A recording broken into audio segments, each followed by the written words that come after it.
People that never change their opinion on anything are always suspicious to me. Now, I've changed my opinion massively on artificial intelligence.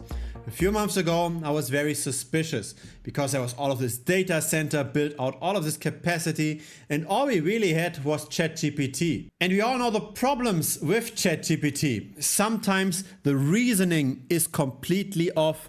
Sometimes it just invents data out of thin air. And so when it's not really reliable, when it can only do some random creative work like poems, or it can create some pictures, artistic pictures, but when there's nothing real hard value creation, and really, why are we building out all of those data centers? That was my position a few months ago. Now, I actually have an IT background. I first studied business, then I studied finance, but then I ended up in programming and in managing other programmers. I worked for a big insurance company in Hong Kong, and I first did back-end integrations, and then I led a team that did those kinds of works. Then 5 years ago, I started this YouTube channel over here. And with that YouTube channel, there's also a website, a premium website, where I first started this website. I got too busy with all of this YouTube stuff, and so I gave all the programming work to somebody else, to a colleague that I used to work with, and I then paid just by the hour. The situation has completely flipped 2 months ago when I seriously looked at Claude Code. Now, this is a coding agent. You give it your project, so for example the website, you give it access maybe to even put that website online, to deploy it. You give it everything, you just chat with it in a similar manner as you would chat with ChatGPT, but then Claude Code can actually make the changes. You're talking to Claude Code in the same way as you would talk to a programmer. You tell it, can you create me this website? You should have those kind of things, and Claude Code goes ahead and does it within a few minutes. I'm seriously blown away of how good Claude Code is. People that aren't in the space can't really appreciate this, but many projects that I used to work at that took me weeks to do, Claude Code now does in a few minutes, really. Now, the programming world is split over here. There's the young generation that's completely embracing AI agents, and there's the older generation that continue to do manual coding, that now see the output of those AI agents, and that say that the output isn't necessarily as good as manual coding, and maybe the output isn't scalable. Maybe when enough people go to the website will crash. Maybe there's a lot of spaghetti code, as in concerns aren't properly separated. We change something over here and then something over there is breaking. There are those arguments, but those are strawman arguments. In manual coding, we also have spaghetti code. In manual coding, we also have things that break, but we have our guardrails against this. For example, we've got a QA team, a team that tests, does this particular feature break when we change something? Or we've got tests, right? We've got integration tests, we've got unit tests. Most people that currently use AI agents or that have just started using them, they are treating every project just like a small little hobby project. They're not asking the AI to also write tests. They're not asking the AI to also render the thing in a browser window and then check if everything is nicely aligned on mobile. They're not doing any of those QA steps that they would do in a manual workflow. Now, I've built roughly 20 applications using artificial intelligence, and I can tell you there is so much value here. Applications can be built incredibly solid, and even for very small projects where I couldn't bother to do them, I now do them, and I have Claude directly connected to my phone as well. So I can just go randomly about my day, then have an idea, just post this to the command line interface that I've got on the computer to my Claude Code, and then let Claude Code do that thing. I just want to have some change to the website. I ask it to do it, and it does it. It does it for $100 per month for the regular subscription, and it does it within minutes. And the more specific my prompt is, the better the output is. This is not different to humans. Humans, they needed an entire ticketing system and an entire structure of how to write a requirement. There are acceptance criteria, there are users, there's all kinds of different structure in a single ticket to then encompass the feature that's then given to a person that manually programmed that. if we were to give the same kind of granularity to an AI to do the programming, the AI is going to do a better job. For sure. Now, the message of this video is that you shouldn't dismiss AI just because you got a bad experience with ChatGPT. And I'd even encourage you, if you don't have any programming background at all, if you've never heard of GitHub, if you've never heard of deployments or Docker containers, etc., don't let this stop you. For example, there are platforms like Base44. Base44 is basically a ChatGPT. It also has a planning mode where you can then say what kind of application do you want to build. Again, the more detail you give it, the better. But with this website, you don't even have to install anything. You don't even have to have this scary terminal. You just go to Base44, you sign up with your Google account, and then you generate something. Now that something isn't necessarily as flexible. It won't necessarily have integrations to all kinds of other providers. And that's usually what makes programming a bit more difficult, right? If you want to build a trading bot, and that trading bot needs to have a data feed, and then it needs to be connected to, say, your trading account or to your wallet. There's all kinds of different data flows going on. That's not necessarily what Base44 is good at, but it's good at starting off with some vibe coding, and they can be real utility from simple platforms like this as well. And once you start doing those things, once you get a taste of it, you might also be okay to do the first jump towards something like Claude Code. But let me show you what I've built over here with Base44. And that was inspired by an Instagram account. So there's an Instagram account that posts all kinds of different structures for investments, right? This is an investment channel. After all, it's Bitcoin strategy. And so one thing that caught my eye was this video over here. Skip the S&P 500, just buy the S&P 1. And historically, the S&P 1, so the largest asset in the stock market of the US, tended to outperform the top 500. And that, of course, changes over time, right? This is what this little short here shows us.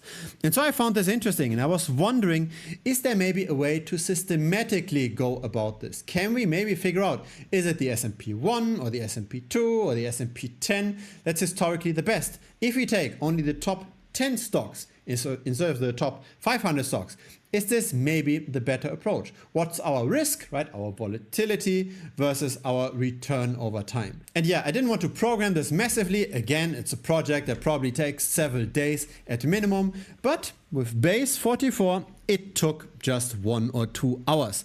Here we've got the S&P 500 versus the S&P 1, and we can select what kind of S&P do we want. Do we want the S&P 10?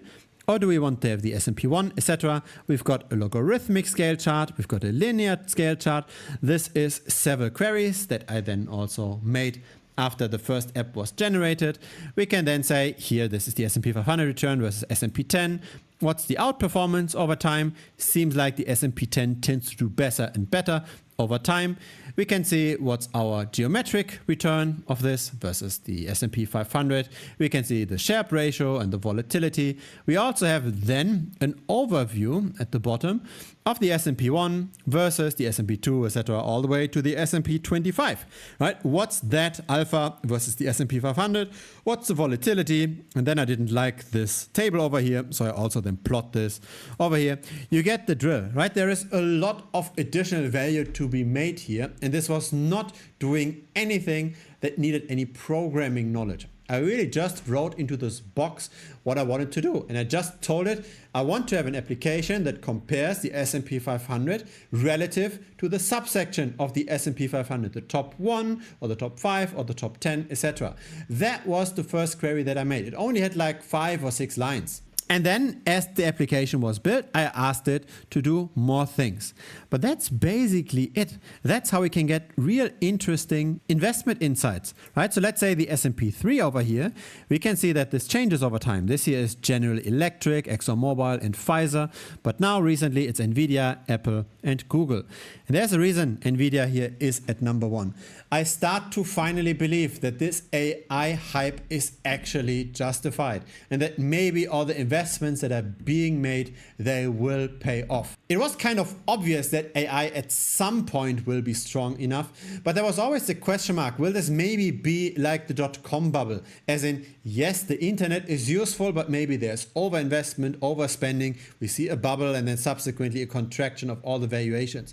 But with the usefulness, just with something like base 44, we can already say there's something real here. This is not the case anymore of ChatGPT recommending us to walk to a car wash. And so feel free to check out Instagram channels like this, right? This here is, let me get the name, Jung G Sky or Jung G Ski. Viral money charts. There's of course also a lot of funny things over here. Luxury versus mass market versus electric vehicles. Who wins?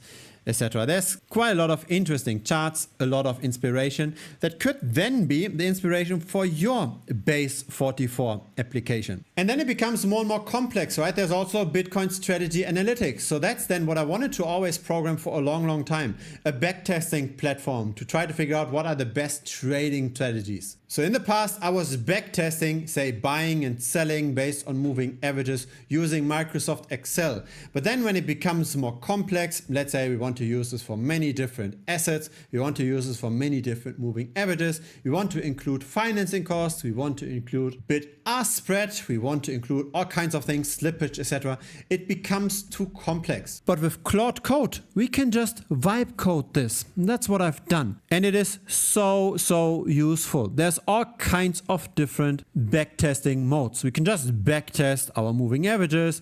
We can optimize which moving average is the best. We can combine moving averages, a slow moving average versus a fast one. We can also look at different indicators, not just simple moving averages, right? We can also look at the ratio. How does Bitcoin relative to Ethereum do? Or how does, let's say, Alphabet do relative to, say, Amazon? Or let's say Alphabet or Google relative to the NASDAQ 100, right? How does that perform over time? Is there maybe a best moving average? We can optimize leverage. At what point are we actually getting kicked out of the market? What's too much leverage? Then we can calculate seasonality, right? What month of the year is the best for a particular strategy? We can do regression analysis. How does a particular indicator do relative to its future returns, etc. I don't want to go through everything here, but you get the drill. This is a hyper complex application that makes very advanced charting, a thing that probably would have cost me years to get to this kind of level if I was to do this myself. If I was to hire programmers manual for that, then this probably also would have taken the project into the hundreds of thousands of dollars. But here with AI development, it's so much faster, so much cheaper.